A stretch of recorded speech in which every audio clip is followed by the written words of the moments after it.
Umaga na naman nga at panibagong araw na naman. Pagkasarap-sarap nga sa pakiramdam matulog sa tent sa harap ng dagat. Umulan pala kagabi kaya basang-basa sa labas ng tent.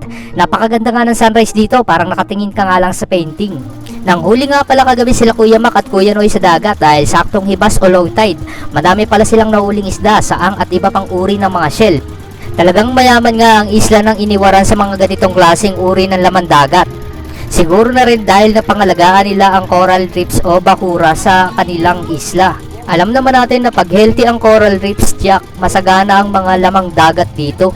Kaya may kasabihan nga mga matatanda na kapag inalagaan mo ang dagat, aalagaan ka rin ito. May nahuli rin pala sila Kuya Mac na porcupine fish o tagutungan sa Bisaya. Kinakain pala ito, partikular sa Kabisayaan nga. Hindi naman siya nakakalason kumpara sa puffer fish o yung butete, na kailangang matinding pag-iingat sa paghahanda ng isda para di makalason. Yung may lason pala, maliliit daw ang tinik, sabi ni Jana. Masarap daw itong ihawin. Taga-check ng buko para hindi makuha ang alangan.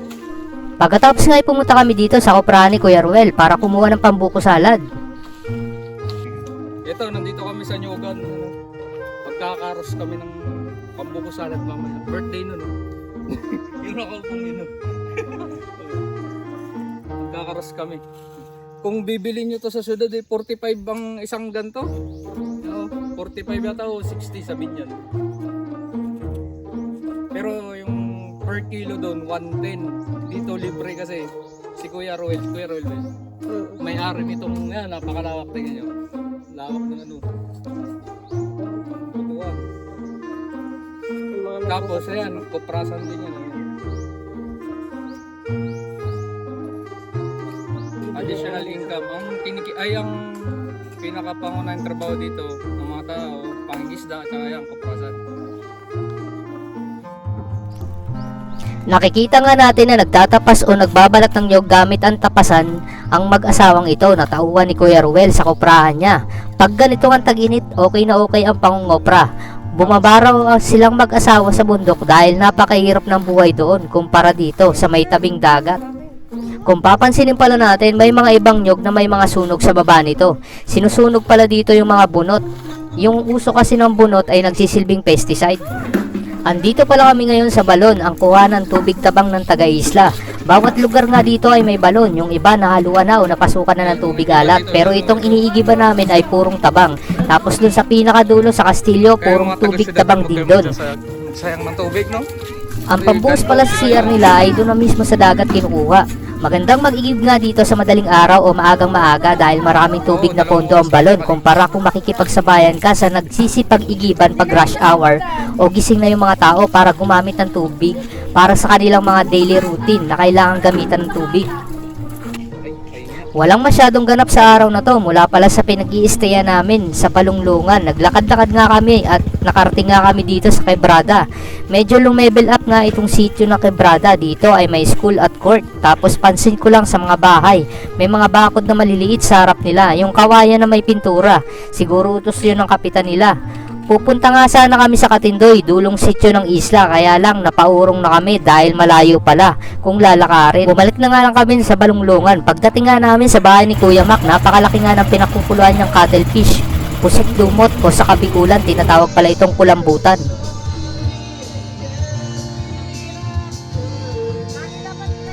Kinagabihan nga, sinelebrate na namin yung birthday ni Tutoy. Kapatid pala siya nila Kuya Mac. Dahil may birthdayhan, inuman na naman to.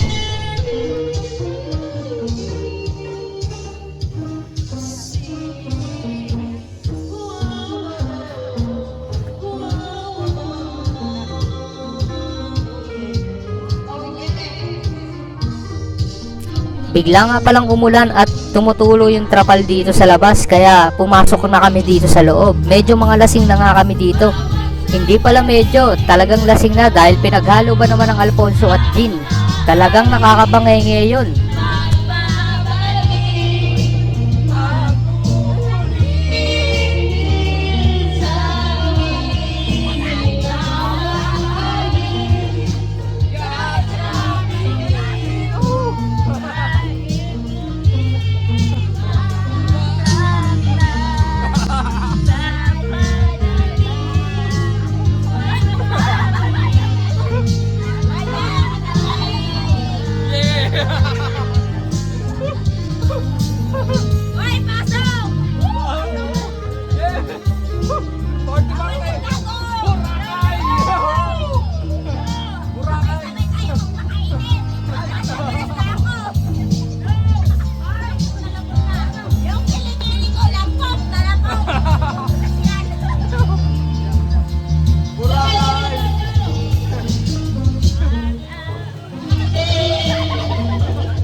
Namatay ang generator at dito na nga natapos ang inuman. Pagkatapos pumunta pala kami sa bahay nila Angel. Naghahanda pala sila ng mga pagkain dadalhin sa Katindoy para bukas dahil mamamanhikan yung kapatid niya lalaki. Doon nilampitan nga kami ni Ate Nora, nanay ni Angel, dahil may tama ako ng gin, lumabas ang pagkadaldal ko kaya naging masaya usapan namin ni Ate Nora. Kinaumagahan nga ay sumakay nga kami ng bangka para sumama na rin, wala namang kasing gagawin saka para makita na rin namin ang sityo ng Katindoy. May kwentong isla pala ang sityo na to. Noong araw daw uso ang manlalason gamit yung black magic, dinadasalan yung pagkain o inuming ibibigay sa'yo. Tapos negatibo magiging epekto nito pero patay na raw yung mga gumagawa nun. Mga matatanda na raw ng panahon pa ni Kopong Kopong. Nasa harap nga natin ang Temple Island, harap lang pala ito ng Katindoy. Ayunan. Yun. Ayos, oh. Taga dito ka na. Hinahanap ka namin, layo namin eh. Nakita ko nga pala dito sa sityo Katindoy si Gimo, content creator pala siya sa Facebook. Taga talaga kami. Kasama niyang mag-content yung tito niya. Andito nga pala kami sa bahay ng mapapangasawa ng kapatid ni Angel. Dito sila mamamanhikan. At saktong tanghalian na nga at nakikita natin na maraming tao. Siguro ito yung mga kamag-anakan ng mapapangasawa ng kapatid ni Angel. Sila pala yung una munang kakain.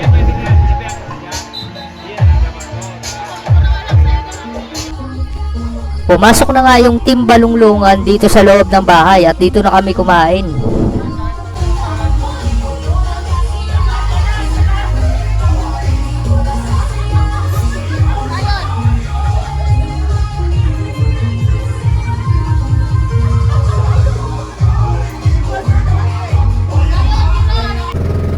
Pagkatapos palang kumain ay nag-decide si Ate Neneng umuwi sa Balunglungan dahil maaga daw siya aalis bukas pauwi ng San Andres dahil natetenga na rin yung business niya, ilang araw ng sarado. Sumama pala kami ni Inday, sumama pala ako dahil wala talaga akong hilig sa pagsasayaw, saka nahihiya rin ako dahil di ko pa masyado kilala yung mga tao dun.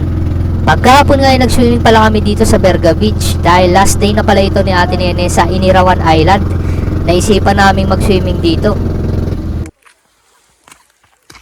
Ito pala yung ano, akyatan dito sa Berga. Akyat tayo dito para makita natin yung ganda ng view. Ngayon nyo naman, oh. Lupit, oh. Dito maganda maglagay ng tent, oh. Para kita yung buong ano. Yan ang pinaka ano yun. Tapos dito may talunan dito.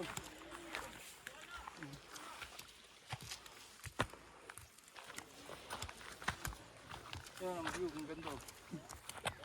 Kaya sobrang init dito. Lalo na pag ganitong summer. Dahil nga sa sobrang init, dala ng summer, nagigi palang parang chocolate hills yung mga burol-burol dito. Tingnan nyo yung mga kulay ng damo, natutuyo na talaga, nagiging kulay brown.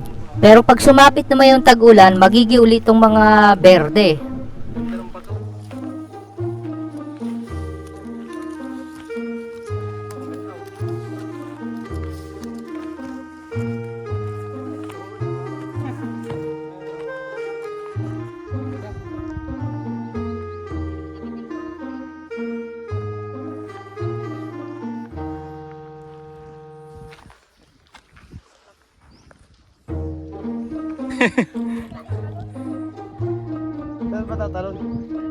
Mula pala dito sa tuktok ng Berga, kitang-kita natin yung Sombrero Island. Nasa kabilang islang siya. Sa ganda nga ng islang ito, mapapasigaw ka na lang talaga ng... Mula dito sa Masbate, IKMGS kaya!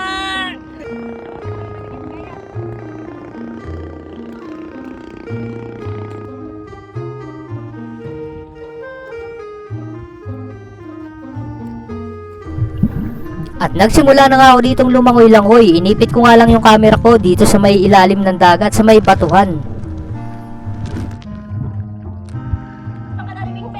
Ah? Antipara? Walang goggles. Ang sakit sa mata pag ano? Ang sakit sa mata ng tubig. Dito nga pala kami sa gilid ng bato pumwesto dahil masarap dito mag-inuman malapit sa tubig. May iba din pala kami ditong kasamang naliligo. Nandun naman sila sa kabilang dulo ng batuhan. Ito pala sila. Umalis nga saglit sila Tutoy at si Kuya Mac at pagbalik ay may dala na silang sea urchins o tuyong. Kaya minukbang na namin ito. Ano po ba? Pinutulang kami ate Nakita? Kanina. Kanina sabi ko may triangle na. Ayun, no? Matapos nga namin kumain ng tuyom o sea urchins, pumunta pala kami dito sa talunan. Nakakapanindig tuhod pala dito pag nasa taas ka. Nanginginig. Lagdasan. Winner na si Buknoy. Yeah. Kinakatugan tuhod ni Buknoy tumalon. Game. Pag first time mo nga dito sa cliff jumping, manginginig talaga ang tuhod mo. Marirealize mong may fear of heights ka talaga. Pag nasa taas ka nga, parang ang taas ng babagsakan mo. Pero pag nasa baba ka, para namang ang baba at di masyadong nakakatakot, talunin. Hindi yan. At dahil nga hindi pa kaya ng tuhod ko, sinalo muna ako ni Ate Nene. Ito, matapang-tapang siya sa pagtalon.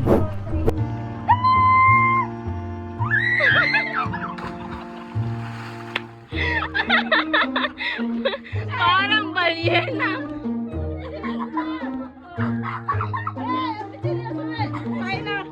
Tumalon na ang balyena. Ito pala ang level 1 na talunan. Medyo mababa, kaya kayang-kaya ko to. Dito ko na-realize, ang pangit ko pala talagang tumalon. Ang bigat.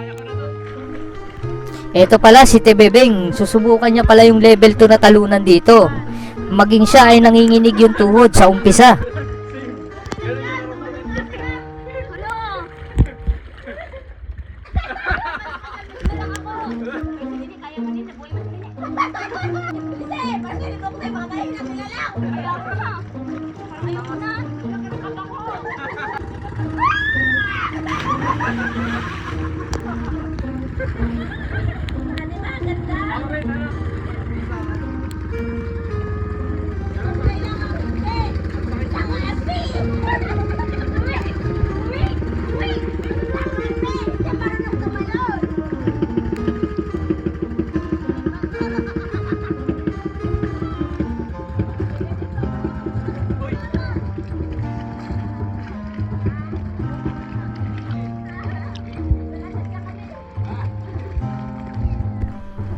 Ito, susubukan ko ulit pero hindi ko pala talaga kaya. Nanginginig talagang tuhod ko. Game. Ito si Inday, susubukan naman yung level 2 na talunan. One. Game. 1, 2, 3. Ang taas, no? Dito lalo. Oh, grabe. Si Tutoy pala, perfect landing sa tubig. Ganito sanang gusto kong execution, kaya lang wala. Olats.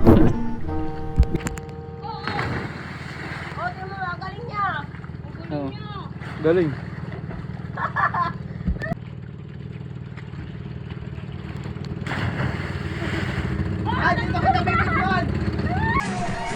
At ito naman pala yung mga ganap dun sa sayawan, dun sa pamamanhikan sa Sitio Katindoy ng kapatid ni Angel para sa kanyang nobya.